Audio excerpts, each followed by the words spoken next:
Oi, gente, bem-vindos a mais um episódio do podcast Tanta Gente Legal. Eu sou o Paulo Mata, sou jornalista e hoje recebo aqui no estúdio para uma conversa sobre família, sucessão, uma série de outros assuntos importantes, um dos maiores especialistas no Brasil em direito de família, Dr. Luiz Fernando Gevaert.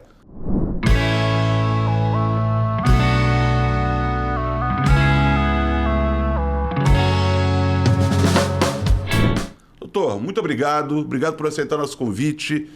Nós, como eu lhe disse aqui, antes de começarmos a gravar, vamos falar sobre muitos assuntos. Vamos passear pela sua trajetória, pela sua experiência.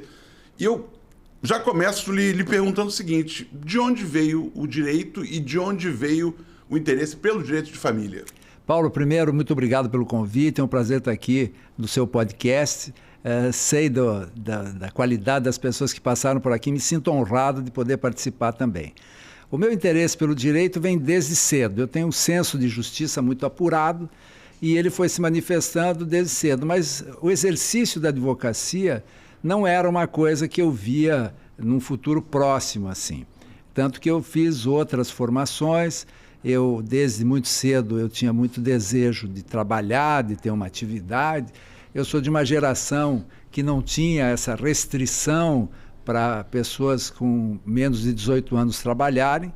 E eu comecei muito cedo, com 14 anos, a trabalhar.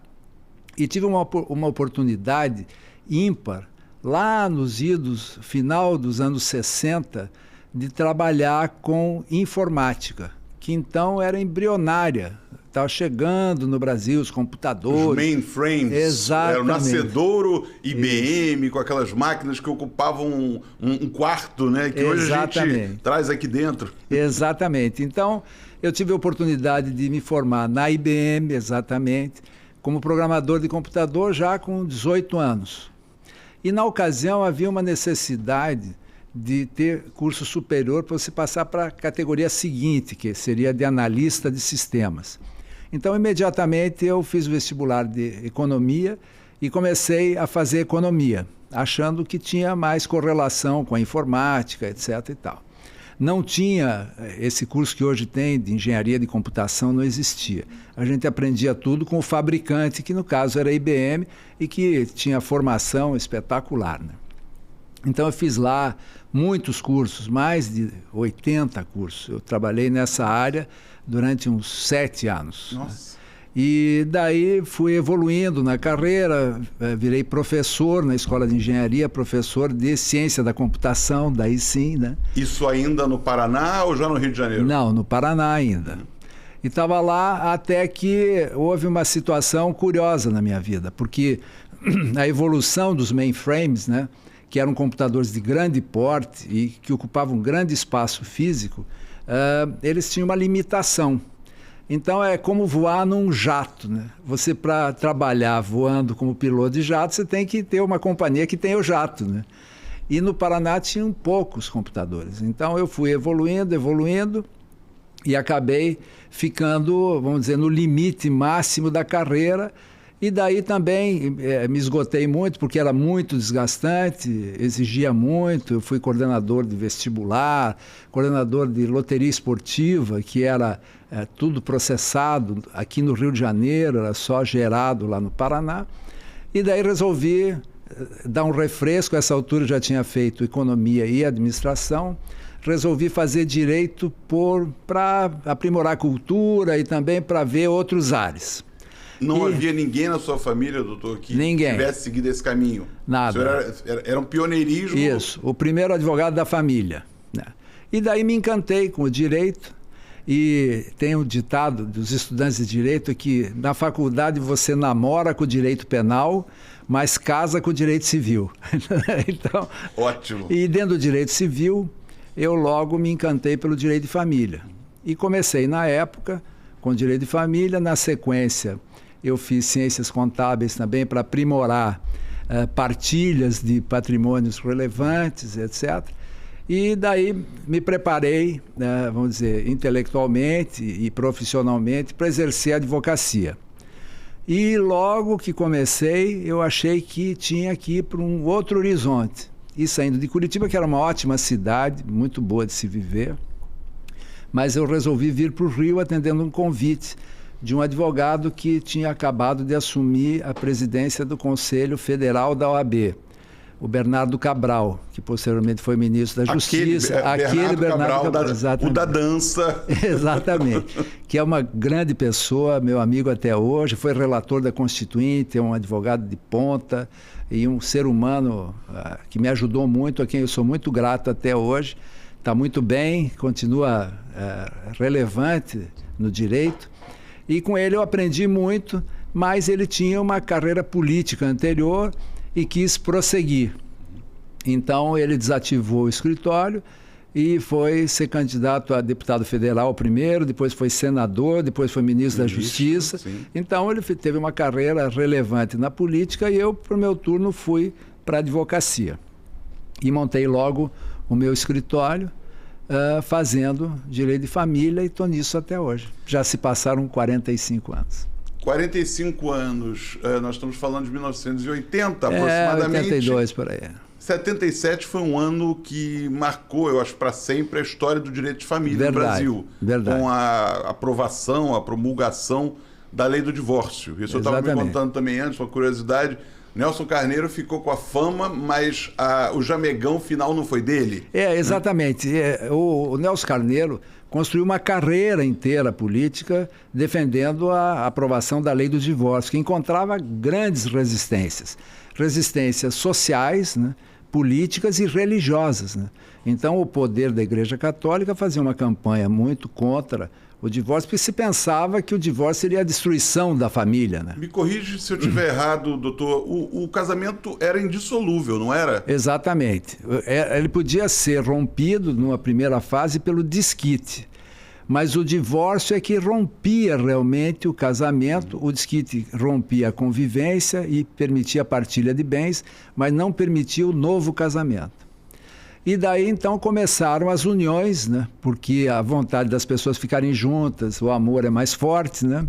Então, as pessoas se uniam posteriormente ao desquite, mas tinha uma classificação de segunda linha, como as pessoas não tinham um casamento. Então, começaram umas invenções, assim, a gente que ia casar no Paraguai, que permitia o divórcio, mas não era a mesma coisa, né?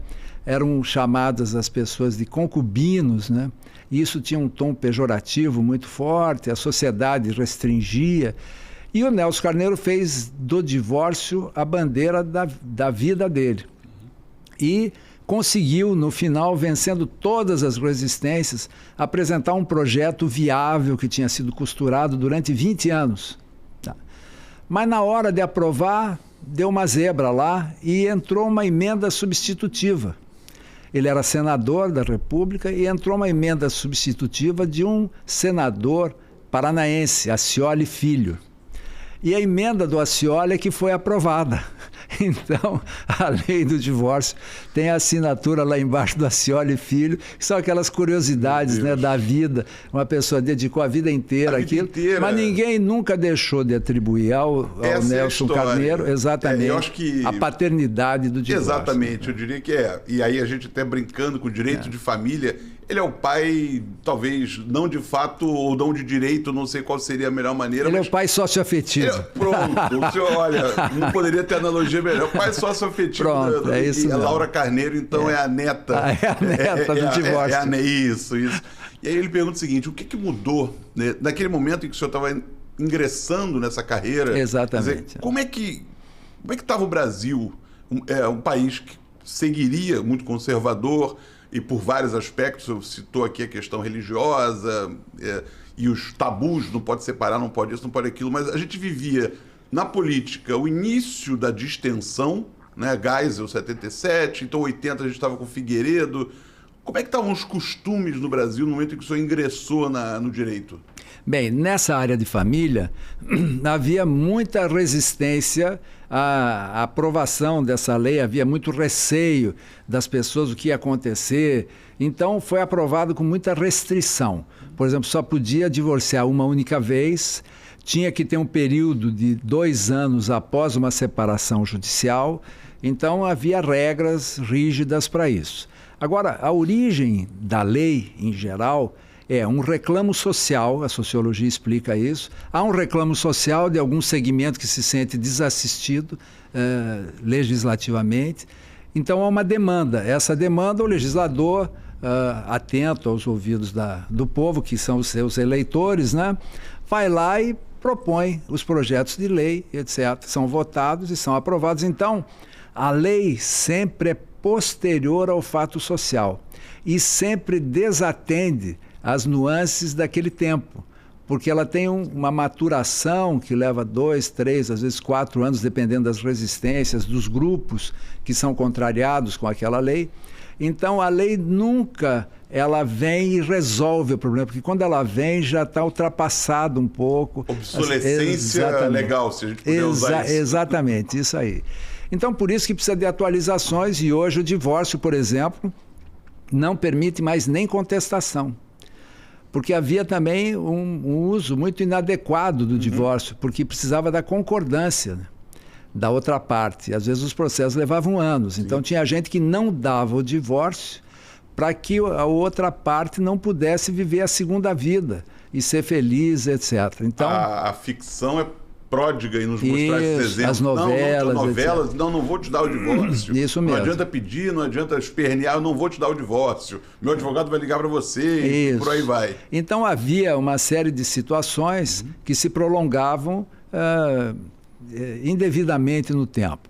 E essa evolução legislativa hoje permite que, se uma pessoa quiser, ela comunica ao outro que não cabe contestação. Está divorciado, é decretado o divórcio e depois a segunda pessoa é comunicada. Mas numa questão, desculpe, doutor, mas numa questão dessas em que há, digamos, um divórcio unilateral, se a gente puder dizer, quer dizer, uma decisão tomada por uma das partes. Isso, é isso mesmo, divórcio unilateral. Como é que fica uma das partes mais importantes da sua área, que é divisão de bens, a questão sucessória? O divórcio é concedido e o resto é tratado depois? Sim. Com a união de duas pessoas, se estabelece uma comunhão de interesses, de patrimônio, os cuidados com a família, cuidado com os filhos e também a proteção da pessoa mais frágil daquela relação, que geralmente é a mulher. Então, o divórcio não suprime as obrigações de alimentar, de pagar pensão alimentícia, de partilhar os bens, de ter direito aos filhos, ao convívio, sobre guarda, tudo isso é discutido posteriormente. Porque muitas vezes as pessoas ficavam esperando tudo isso, que pode levar 3 anos, 4 anos, 5 anos, e não saía o divórcio. Então, atualmente, a legislação permite que o divórcio seja decretado imediatamente. Com isso, só sobram as coisas que são realmente importantes, mas que não atrapalham o desenvolvimento da vida das pessoas. O senhor mencionou uma das obrigações de uma das partes, ou de ambas as partes, num processo, que é a pensão alimentícia. Sim. Né? E não sei se o senhor está acompanhando, mas, mais uma vez, as novelas estão prestando um serviço maravilhoso social. O senhor está vendo? Eu vi. Há uma novela em que um personagem, interpretado pelo Thiago Martins, se não me engano, se separa e ele fica devendo pensão alimentícia. Então, tudo gira em torno e ele trabalha, ele vai reestruturar a vida. E essa discussão cresceu. Eu entrevistei outro dia para um documentário sobre Manuel Carlos, Sim. sobre a obra das telenovelas. Uma atriz, a Regiane Alves, não sei se o senhor é noveleiro, mas houve uma das novelas do Manuel Carlos em que a personagem dela tinha 2 avós, que ela maltratava como nunca. Eram o Lousadinho, Oswaldo Lousada e a Carmen Silva. E essa inserção desse subnúcleo na novela foi crucial no momento em que se discutia o Estatuto do Idoso. Sim. Então, eu queria lhe ouvir sobre a importância também de se usar esses canhões, como novela, como televisão, para campanhas de esclarecimento sobre temas que dizem respeito aí ao direito de família. A sensibilidade do autor de novela, que na verdade é um retrato do cotidiano, né? É usar os temas que mobilizam as pessoas que estão nas conversas dos bares, dos botequins, das feiras, etc., nas reuniões sociais, em família, aniversários, etc. A mesa de jantar. É isso, essa mesa aqui, né? Exatamente, os podcasts informais, né? Então, A sensibilidade do autor é muito grande, e daí o sucesso que faz, né? Porque o público se localiza naquilo, se identifica e tal. E essa história é bem interessante porque também é um pai que não queria cumprir as suas obrigações. E a lei de alimentos para a criança é muito severa, porque a falta de pagamento pode resultar em prisão. Jogadores de futebol e artistas então são aí useiros e vezeiros em ir e voltar da delegacia. Mas a legislação dá muitas oportunidades. É um processo de execução de pensão atrasadas que permite o devido processo legal, o contraditório. A pessoa que está sendo acusada de não pagar pode provar que pagou, pode justificar que não pode pagar. Tem muitas alternativas. Mas geralmente tem por trás disso também uma pinimba, né? Tem uma birra que eu não quero porque eu não posso. Relação interpessoal. Exatamente, né? Que acaba se transferindo do casal para o filho do casal, que é inocente naquelas histórias e acaba levando o peso do descumprimento. Arca com o ônus dos erros dos pais, né? E muitas mulheres, e aí eu quero fazer minha homenagem aqui às mulheres, porque são bravas na condução da família, com honrosíssimas exceções, claro, não dá para generalizar, mas na sua imensa maioria cumprem seu papel assim com denodo, com muita tranquilidade, se dedicam à família. Aliás, são objeto da minha admiração, porque mulheres conseguem fazer 10 coisas ao mesmo tempo, né? Nós homens somos monofásicos. Exatamente. Elas dizem sempre isso. E é verdade. Não pede a um homem 2 coisas ao mesmo tempo, porque ele não vai conseguir fazer. Tá bom, mano. Verdade. A gente bota a carapuça. Então, as mulheres se desdobram e muitas delas deixam de exigir o pagamento com medo dessa tal prisão. E essa prisão, muitas vezes, é explorada também pelo devedor, dizendo o seguinte: você vai deixar que o pai do teu filho seja preso, isso vai acabar com o meu trabalho, com a minha imagem e tal. E não é nada disso. É tão diferenciada a prisão por falta de pagamento de pensão alimentícia que até na delegacia tem celas especiais. Não mistura com bandido comum. Né? Se for para penitenciária, o prazo máximo é de 90 dias.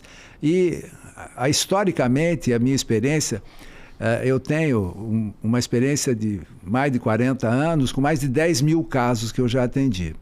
Então, historicamente, toda vez que eu entrei com uma execução de pensão contra alguém, em 10 dias está resolvido. O sujeito não tem dinheiro, o juiz decreta a prisão, muitas vezes nem vai preso. O simples fato de ter o decreto de prisão já faz com que a pessoa se antecipe e pague. Aí uma curiosidade, o senhor brincou sobre a expressão do direito penal e o direito civil. O senhor trabalha com direito civil. Sim. Quando as coisas se misturam, eventualmente o senhor é constituído por um homem que foi preso. O senhor também atua, ou o senhor chama um advogado criminal, ou o caso é civil e foi levado à esfera criminal? Como é que isso funciona? Os casos de família, pontualmente, têm aspectos criminais. Por exemplo, Lei Maria da Penha, abuso de criança. Essas complexidades do direito penal são usados no âmbito do direito de família. Eu, pessoalmente, o que é simples de direito penal, eu faço. O escritório mesmo faz. Nós temos uma equipe lá boa, uma equipe de 12 advogados, então a gente está com muita gente preparada e tocando. Agora, quando complica um pouco, às vezes também preventivamente, a gente vê que tem um potencial de risco, então eu busco um criminalista que faça esse tipo de crime, porque é um crime dentro da esfera do direito penal, é muito simples, né? Claro. Não tem grande complexidade, mas tem uma conotação de criminalista no meio. E aí uma curiosidade, um homicídio, um feminicídio, Sim. Se caracteriza, é um crime doloso, é da esfera criminal, mas ele também, em sendo praticado num ambiente de família, ele também tangencia o direito de família? Existe, ou ele é exclusivamente... É exclusivamente penal. É só penal. Na verdade, é um homicídio ou tentativa de homicídio cometida sob a perspectiva de gênero, né? Então, aquela pessoa sofreu uma tentativa ou até um homicídio por conta de ser mulher. Em função de ser mulher, sim, senhor. Então, essa característica do feminicídio é uma qualificadora do crime de homicídio normal, que tem vários problemas. É um crime inafiançável, não permite relaxamento, cumprimento da pena integral. Tem uma série de características que são próprias do direito penal e é um crime sério, visto com muita preocupação pela justiça e com penalidades severas e graves. Como tem de ser.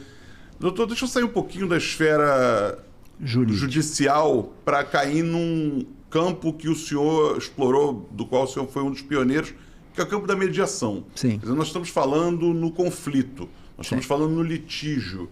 E aí o senhor é constituído por uma parte, há o embate elevado isso a juízo, mas como um dos precursores da mediação, o que o senhor tem a dizer sobre esse instituto?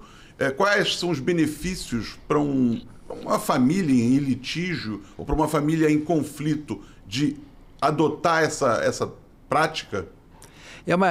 Essa história é bem interessante e ótima oportunidade de eu contar para você aqui e para todo mundo que vai nos ver. Eu sempre, à medida que eu fui me dedicando intensamente, eu sou uma pessoa intensa nas coisas que eu faço. Eu sou dedicado, eu sou criterioso, eu sou quase obsessivo, entendeu? Então, eu quando faço as coisas procuro fazer da melhor maneira possível e logo eu tive muito bom resultado na advocacia. Eu era jovem advogado, com 2, 3 anos, e já tinha uma clientela grande, etc. E daí uma vez, viajando para os Estados Unidos, eu sempre estava olhando alguma coisa, eu vi lá uma publicidade sobre American Arbitration Association, Associação Americana de Arbitragem. Eu digo, mas o que é arbitragem? Como é que é isso e tal, não sei o quê. Só tem mediação também.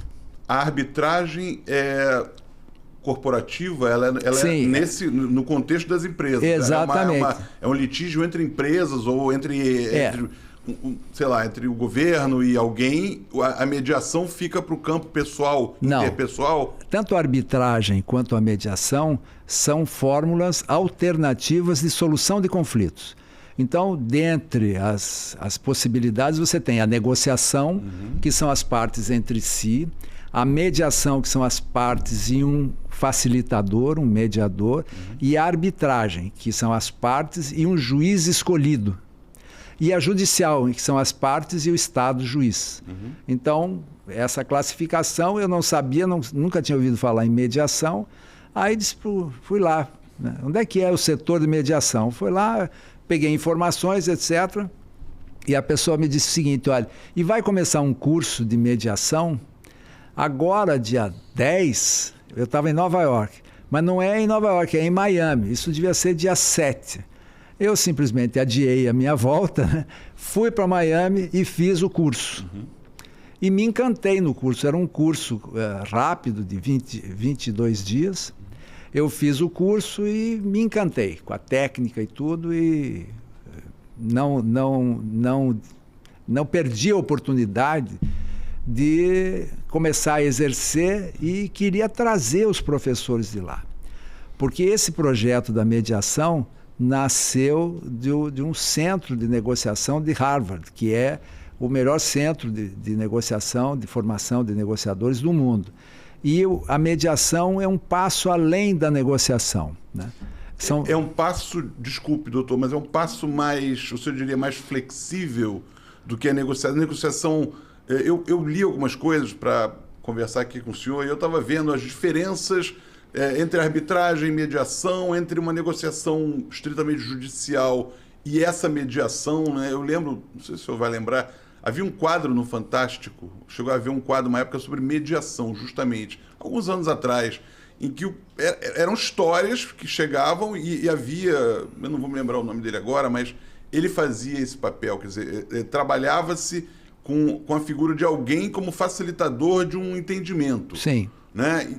Então, o senhor começa então a ir para esse outro caminho, quer dizer, para o caminho do entendimento. Isso, eu comecei a olhar soluções alternativas de conflitos.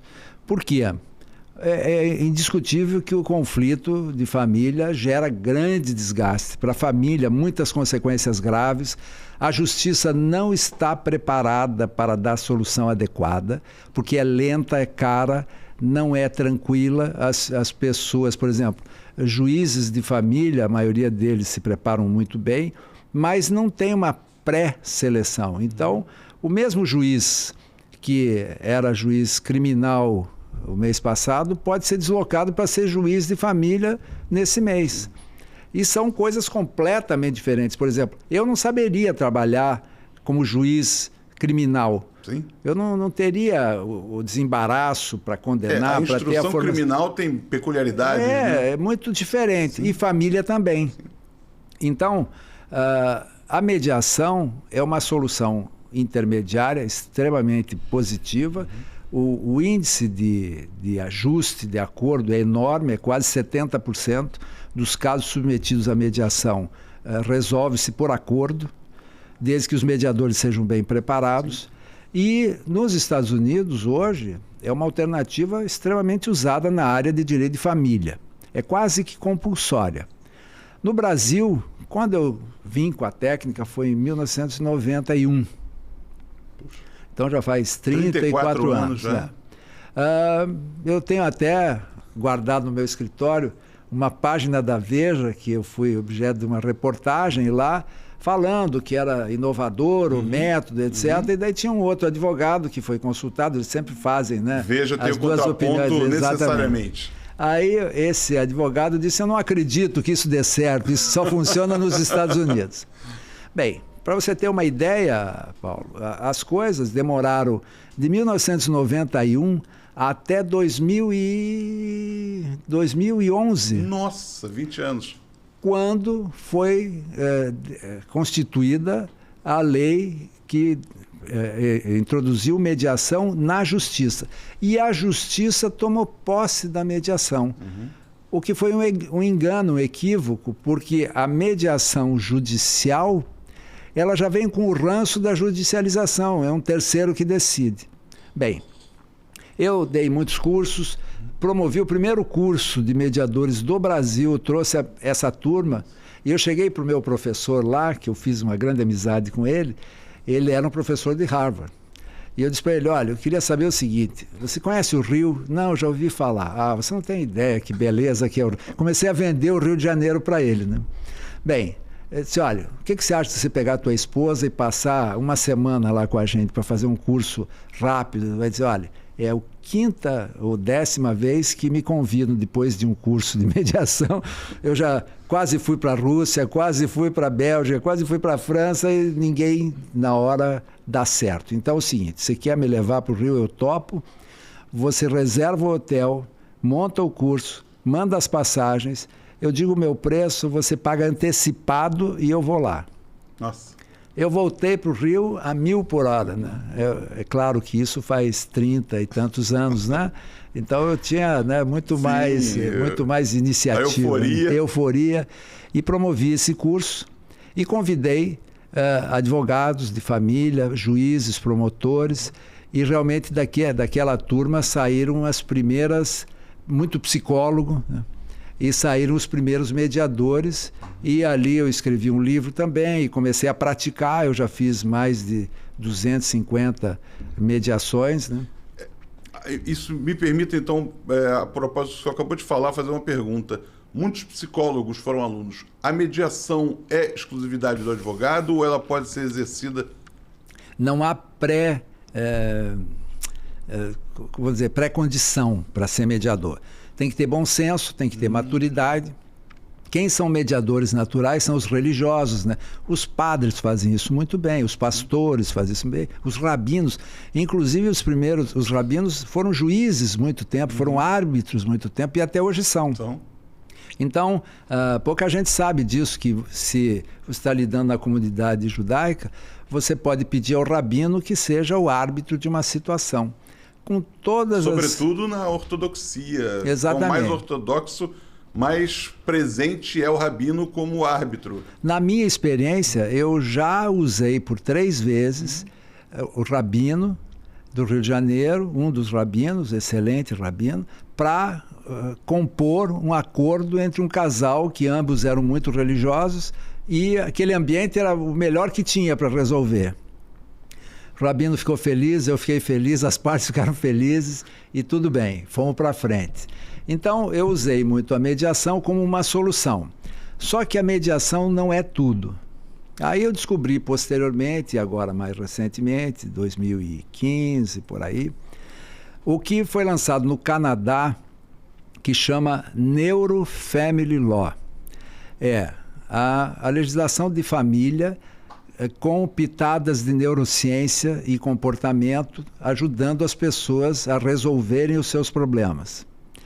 E daí também eu fiz um curso fora também, trouxe essa técnica também, e daí não promovi curso porque hoje neurociência também é uma coisa meio inatingível, meio complicada, e daí eu também já estava meio cansado, mas tenho usado com muito bons resultados, porque eu acho que se você entender o comportamento, e eu falo muitas vezes isso, resolver um problema jurídico é muito fácil. Você recebeu um processo, você me contrata, eu resolvo o teu problema do processo, mas não resolvo a tua vida. Eu vou resolver aquele processo. Se você não fizer mudanças, transformações, outros processos virão, né? Você vai casar de novo, vai ter outro problema de novo. Eu tenho recorrentes lá, eu já tenho um cliente especial que é VIP lá, já tem desconto até, eu já fiz 3 separações. Sócio-atleta. Exatamente. Então, e isso acontece, por exemplo, eu já fui advogado do pai, advogado do filho, e assim vai indo, as gerações vão se sucedendo. Então, eu creio que essa abordagem agora, que é a neurociência aplicada ao direito de família, eu acho que isso já tem dado um resultado muito bom. Isso é uma novidade, é recente. Aí eu pergunto ao senhor, como é que a sua equipe... o senhor tem sucessão no escritório? O senhor tem família, filhos, trabalham com o senhor? Tá, eu sou bom de fazer equipe. Eu tenho 5 filhos. Os 5 são advogados. Então, consegui emplacar... E os 5 trabalham com o senhor? Não, 3 só. Também era muito, né? Não consegui emplacar todos. 3 advogados de família? De família. Os 3 trabalham comigo. E a minha mulher também é advogada de família, também trabalha comigo. Então, essa estrutura familiar, mas também tem mais gente lá que não é da família, mas o pessoal só faz lá família e sucessões. Uhum. As pessoas às vezes têm uma dificuldade de entender o que é essa área de sucessões.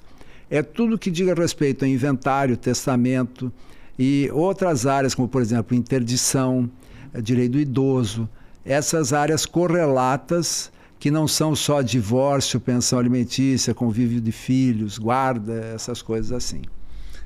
Eu acordei hoje com a notícia de que a mãe da Marília Mendonça, uma cantora, está discutindo com o ex-genro, e o que há colocado de lado são 500 milhões de reais. É o patrimônio ao qual o filho da Marília Mendonça com esse rapaz teria direito quando fizer 18 anos.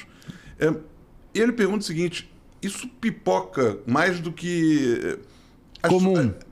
O que é mais comum na procura do seu escritório? É um processo, o divórcio, é a separação em si, é o direito, é a sucessão, ou está tudo no mesmo bojo? Como é que é a sua demanda no dia a dia? Olha, eu tenho sido procurado bastante para demandas complexas, né?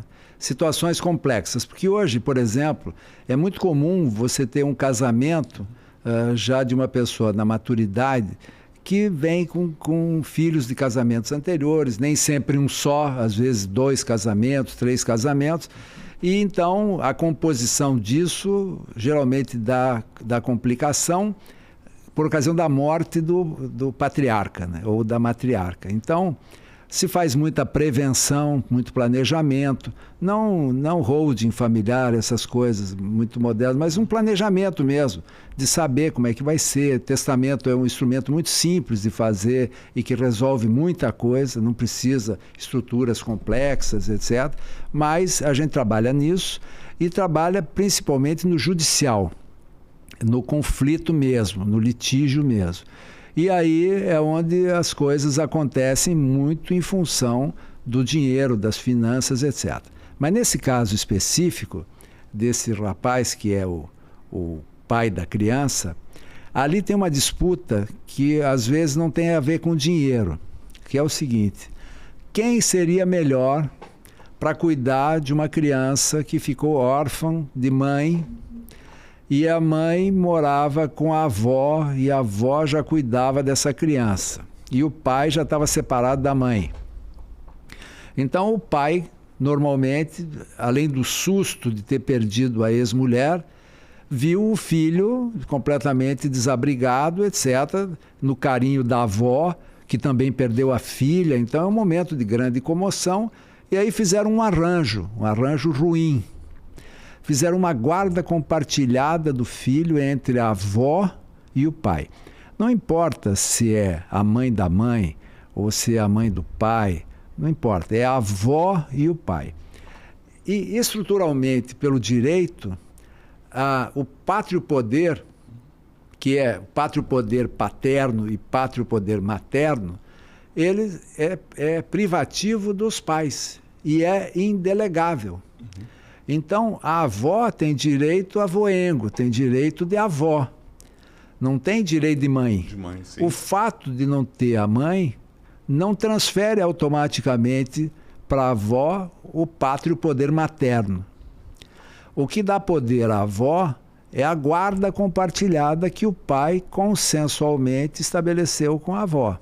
Bem, ele pode desfazer disso porque é melhor para o filho, menino, ficar com o pai. Porque esse menino vai ficar maior, vai ficar adolescente, vai precisar de uma figura masculina mais presente. Quem tem filho, eu tenho 5, né? Eu tenho 3 rapazes e 2 meninas, então muitas vezes os meninos, principalmente, adolescentes, precisam de uma mão forte que o pai pode exercer isso. Não tirando a capacidade das mães de exercer essa mão forte também. Porque tem mãe... E às vezes são melhores nisso do que nós, pais. A minha mãe, por exemplo, era uma mão dura, não tinha conversa, porque as mães de antigamente não eram diferentes, né? Podia dar uma palmada no filho, podia dar... disciplinar de alguma maneira e tal. Hoje é que tem muita proteção e muito agrado e pouco limite, né? Então, imagine a avó, né? Até se brinca muito. Foi criado por avó, etc. Claro. Nem joga futebol. Claro. Né? Pelo ventilador. Exatamente. Então, eu acho que ali por trás tem uma questão também de quem é o sucessor da pessoa que faleceu, que era uma grande cantora, Marília Mendonça, mas nenhum dos dois é sucessor. O herdeiro é o filho, né? E ele que tem que ter a melhor proteção possível. Agora, se tem uma fortuna incalculável de posse dessa criança, quem vai administrar? Quem administrar obrigatoriamente está sujeito a prestar contas. Claro. Porque um menor sempre tem a proteção do Ministério Público. Então, pode a qualquer momento, se houver desvio, né, ou problemas de condução das finanças, etc., só que até a maioridade essa criança é representada pelo próprio pai. E tem regras escritas que o pai, na administração dos bens dos filhos, não presta contas a ninguém. Então, tem todo esse componente, mas os próximos capítulos dirão o que vai acontecer nesse caso, né? Aí é interessante, né, doutor Luiz Fernando, que doutor Gever, é o de guerra, né? Que casos como esse, como outros, obviamente também por envolver pessoas públicas, mas questões familiares são de apelo muito grande. Eu lembro do caso do menino, do Sean, sim, que foi trazido pela Bruna, pela mãe. A gente estava falando ali de uns grandes colegas seus, da família Lindsay Silva, verdade, que entrou. Só que ninguém consegue nada quando a Hillary Clinton se mete no assunto, né? Ela, então, secretária de Defesa, secretária de Estado dos Estados Unidos, né? O garoto veio com a mãe para cá, a revelia do pai, o pai invocou apoio, e aí ficou uma questão diplomática, né? Brasil e Estados Unidos. O senhor já atuou em casos com esse grau de... Muitos casos Muitos assim? Casos de grande complexidade envolvendo isso. E, de novo, nesse caso, prevaleceu o seguinte: era o pai, pai biológico, né? Discutindo a guarda permanente do filho com o padrasto. Sim. Né? E aí não adianta ter o sobrenome que tiver se o pátrio poder não se impuser, né? E tinha outras questões paralelas também. Então, por exemplo, a mãe da moça falecida era um dos polos da demanda. Então, de novo, era a avó, então, contra o pai, né? E nesses casos, eu pessoalmente, acho que a não ser que se deem muito bem, e é muito difícil, né? Porque a figura da avó, e no meu caso já eu avô também, se confunde com o do sogro, com o do genro, né? E são figuras difíceis de conciliar, né? Porque enquanto o avô é doce, o sogro é sempre aquele sujeito com um olhar enviesado, né? A sogra mais ainda. Claro que isso é brincadeira, né? Porque a maioria das sogras e dos sogros são segundos pais e segundas mães, e as famílias vivem em harmonia, mas tem um certo conflito, ainda mais quando uma das figuras falece. Porque daí fica a memória, o que faria, etc. É muito complexo.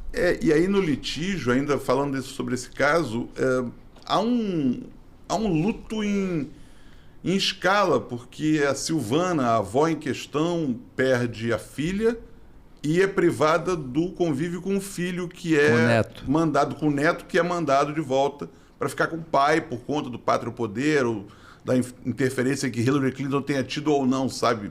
Quer dizer, só os advogados sabem bem dessa história, né? Então, pois é, o senhor falando na questão da neurociência, eu fico pensando, é tudo tão delicado, relações pessoais são delicadas, relações familiares são mais... Eu fico pensando, quer dizer, como é que é o seu dia a dia e como é que o senhor treina a sua equipe? Aí eu digo até a cabeça delas, para que elas hajam cabeça, o coração. Em que momento tem essa graduação? Quanto o advogado precisa ser mais cabeça, o quanto ele pode ser também um pouco coração?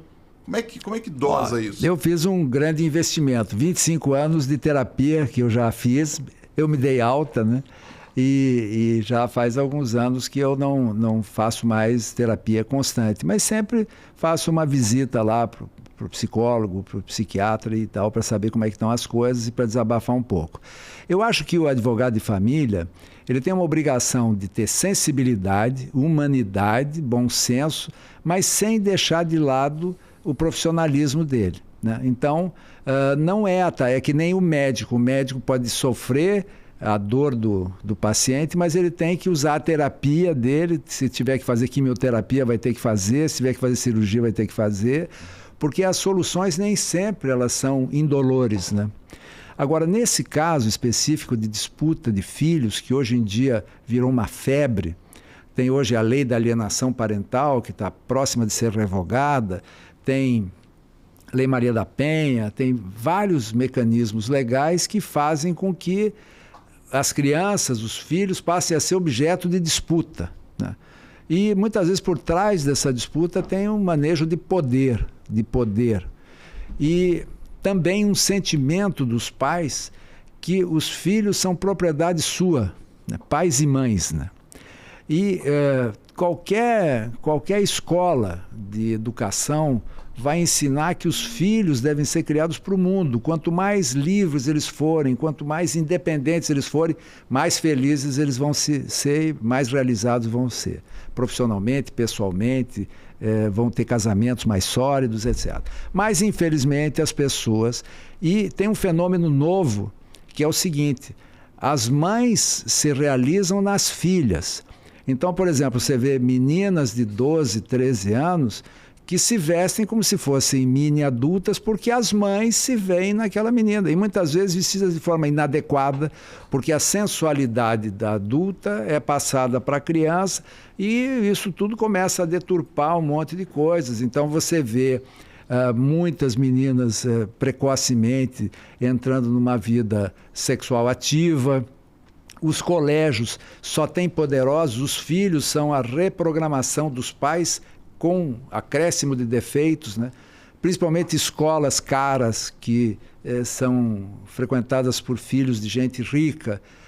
tem muita violência, tem muito assédio, tem droga, tem barbaridades ocorrendo. Por exemplo, eu já tive intervenções em escolas, por exemplo, que uma criança estava sofrendo um bullying por conta de separação dos pais e a escola não atuava. Então, nós tivemos que entrar. Então, muitas vezes também, você intervindo numa separação judicial, você tem que funcionar meio como agente de puericultura, né? Porque são coisas absurdas que acontecem, né? E você acaba exercendo essa função. Então, respondendo objetivamente a tua pergunta, o advogado de família tem que ter preparo, tem que ter maturidade e tem que ter equilíbrio. E eu tenho algumas regras que eu exerço sempre. Quando eu saio do meu escritório, eu desvisto a roupa de advogado, visto a roupa de marido, de pessoa que se exercita, de estudante, de professor, de avô de vez em quando, de pai, e esqueço o advogado um pouquinho. Se bem que nas reuniões de família lá em casa só se fala de direito, né? Ninguém fala, todo mundo pede a palavra pela ordem. Isso é brincadeira interna, piada interna. Boa, essas regras são fundamentais para tudo, né? O médico precisa também, quando sai desse ambiente dele, ele tem que tirar o jaleco. Né? Senão sofre muito. Sofre demais. Eu só estava falando agora há pouco, fiquei pensando, uma menina, MC Melody. Sim, eu lembro dela. Isso entra no direito de família? Quer dizer, eu pergunto o seguinte, o pai é acusado ou é cobrado por supostamente precocizar a filha, sensualizá-la antes da hora, etc, etc. Precoce. Como é que se... Mas ele é o pai. Como é que dá para... Alguém de fora consegue agir e, digamos, intervir? A legitimidade, que é essencial para poder promover qualquer coisa na justiça, tem que ser parte legítima, né?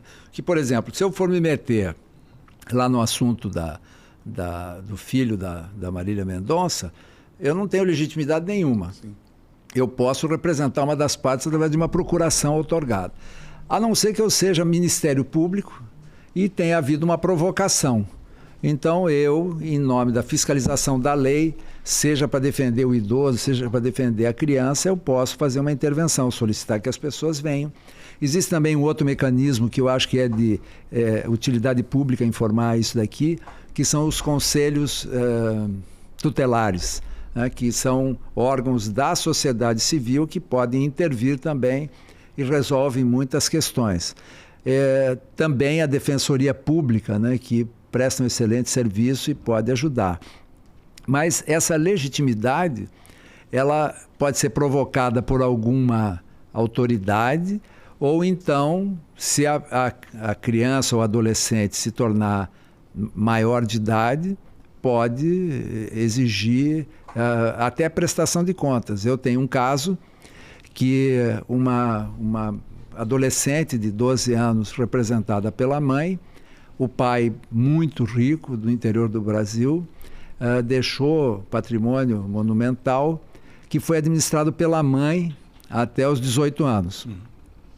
Com 18 anos, a menina, que era a herdeira, né, começou a namorar um rapaz que também tinha 19 e em 6 meses saiu de casa, foi morar com esse rapaz e acabou processando a mãe por mau uso do dinheiro dela, pedindo prestação de contas, etc. Na evolução dos fatos, se viu que o rapaz estava mal intencionado desde a hora que já se aproximou, etc. Mas isso foi um problema enorme que a justiça teve que resolver, deu muita confusão, afastamento e etc. Então, a gente vê que principalmente grandes patrimônios, grandes fortunas, quem tem que se preocupar com a sua sucessão. E a sucessão é inevitável. Uma hora, o mais rico, o mais brilhante, o mais fenomenal dos seres humanos vai partir. Então tem que pensar nisso porque pode, ao contrário de deixar uma situação pacificada, estabilizada, criar grandes problemas pela inércia, porque não planejou, porque não se preocupou, ou porque não delegou para alguém, né, especificamente para resolver. Mas se a gente lembrar e usar a Bíblia, né, desde Caim e Abel, brigas de irmãos, né, e na hora do inventário sempre surge isso também. E daí precisa um advogado que também saiba desatar esses nós. Né? E tem nós que são indesatáveis. Né? A gente assistiu a série Succession, né, que dizem tratar da família do Rupert Murdoch, do grande, do bilionário da mídia, e o pai, o patriarca estimulava, ele trabalhava, ele tirava, teoricamente, entre aspas, o melhor de cada filho, fazendo com que ele o tempo todo brigasse com os irmãos, né? Então, essas relações são tão... Fico pensando, o senhor escreveu já 6 livros, né? Um deles é esse aqui. Esse é o mais recente. A gente não diz o último, né? Para não dar azar. Nunca. Não, isso já é sabedoria de bar, né? Exatamente. Me dá o penúltimo. O último não pode ser. Aí o senhor fala aqui, se a vida nos separar, refletindo sobre crises conjugais. Esse é um dos 6 livros. Esse livro está disponível certamente em livraria.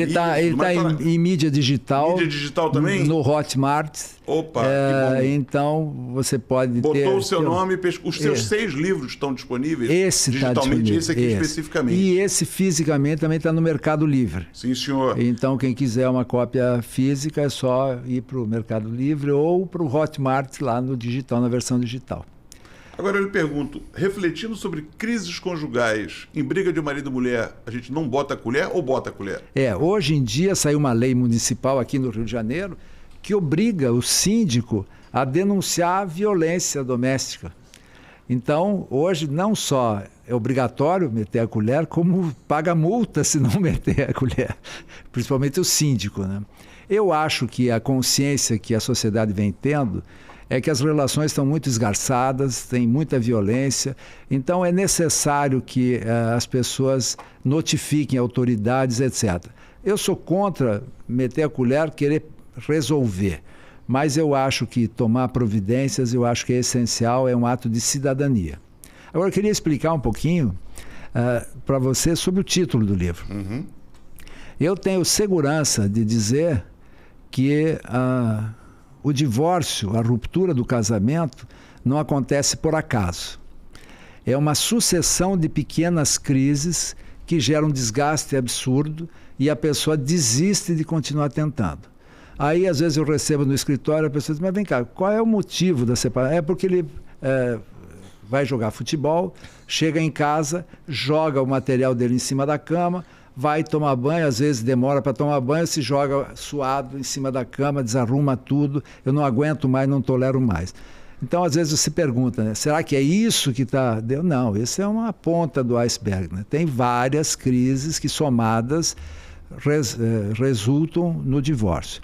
E eu acho que ninguém está livre da vida separar, entendeu? Por que você está separando porque você não quer? Não. Se você gosta de uma pessoa, você casa com ela, quer ter a melhor vida, envelhecer junto, etc. e tal. Mas, muitas vezes, você não cuida das crises e a vida acaba criando situações que resultam no divórcio, que nem sempre é desejável. E quando o que não é desejável acontecer, temos de recorrer a quem saiba lidar com esses e tantos outros conflitos. Verdade. Dr. Luiz Fernando Gevar. Olha que horrível. Dr. Luiz Fernando Gevaer, eu lhe agradeço demais pela sua participação no podcast. Eu acho que a gente consegue elucidar uma série de temas aqui. E eu, como pai de 4, frutos de 2 casamentos, que bom. Eu constituí um casal com cada esposa para nenhuma delas reclamar. Mais ou menos assim. Eu acho também que a conversa, que eu tenho uma relação muito boa também com a mãe dos meus filhos mais velhos. Boa até porque quase nenhuma. Distante, mas sem nenhum problema. Uma distância respeitosa. E exatamente.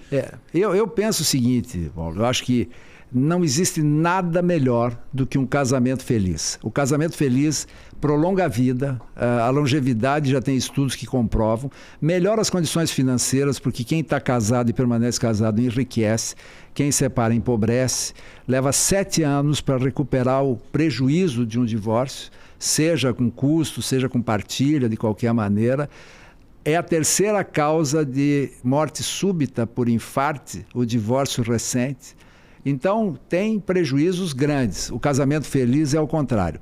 O sujeito fica mais bonito, a pele funciona melhor, até o cabelo cresce, né?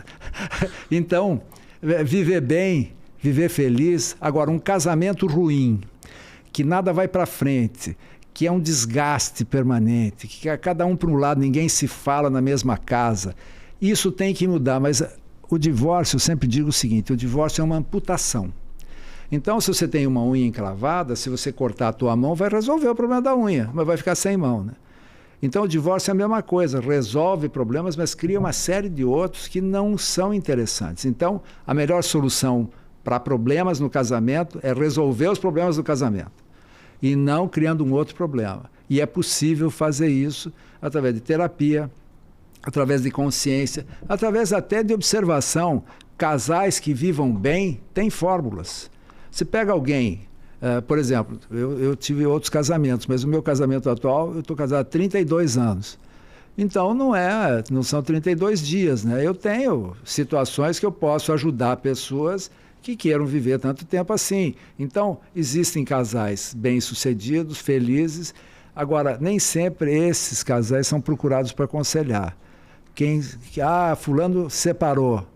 E tem muita mentira no mercado, né? Tá uma maravilha, mas o sujeito chora sozinho em casa, começa a beber, começa a felicidade de Instagram. É isso aí. Eu tenho que parecer feliz, mesmo que eu não seja, né? Verdade. Doutor, eu lhe agradeço demais. Eu que agradeço. Papo maravilhoso. Também gostei muito. Muito obrigado. Muito prazer em te conhecer.